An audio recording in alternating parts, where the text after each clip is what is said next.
Ang unang hakbang sa pagbasa, marungko approach. Aralin 11. Bago ang lahat, please don't forget to like and subscribe to my channel. Kamusta kayong lahat? Ito ulit ang inyong teacher Riri at magbabasa tayo. Una kong bibigkasin at susundan niyo ako. A, E, I, O, U,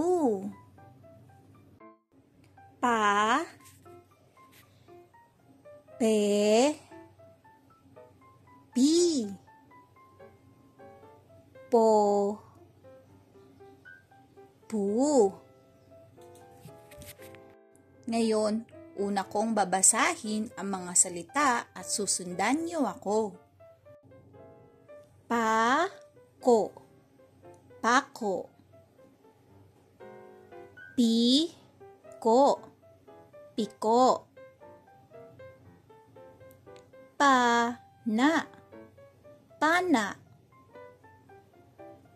Pu-la, pula. Pi-ta-ka, pitaka. Ka-la-pa-ti,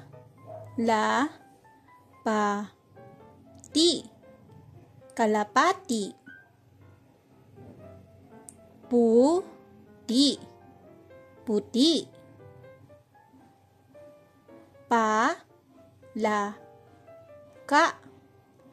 palaka.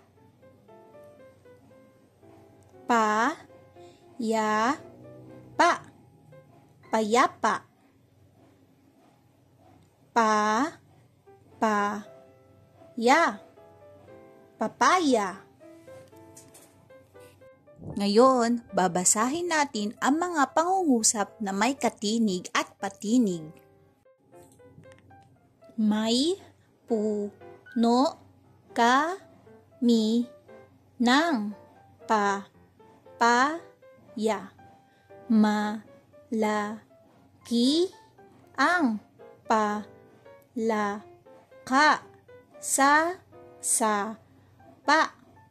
May pitaka ang ina. Ngayon, kayo lang ang magbabasa.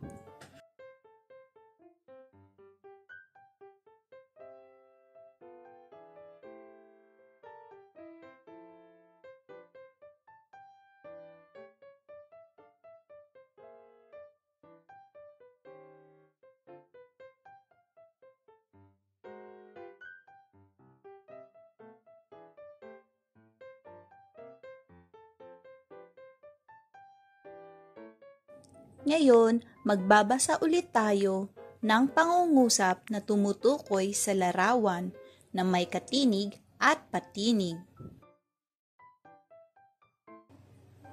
Ang kalapati. Ang kalapati ay puti. Alaga ito ni Pepe. Payapa ang mga kalapati. Ngayon, kayo lang ang magbabasa.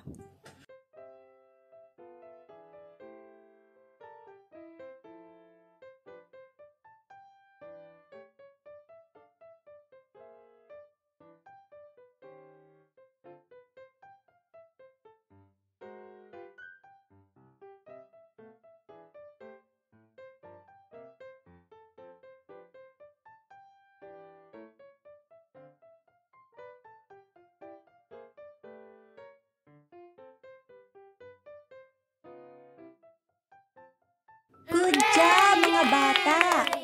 Huwag niyong kakalimutang mag-practice pa magbasa at subaybayan niyo ulit ang mga susunod ko pang video para matutunan niyo ang iba pang aralin. Maraming salamat at hanggang sa muli, paalam!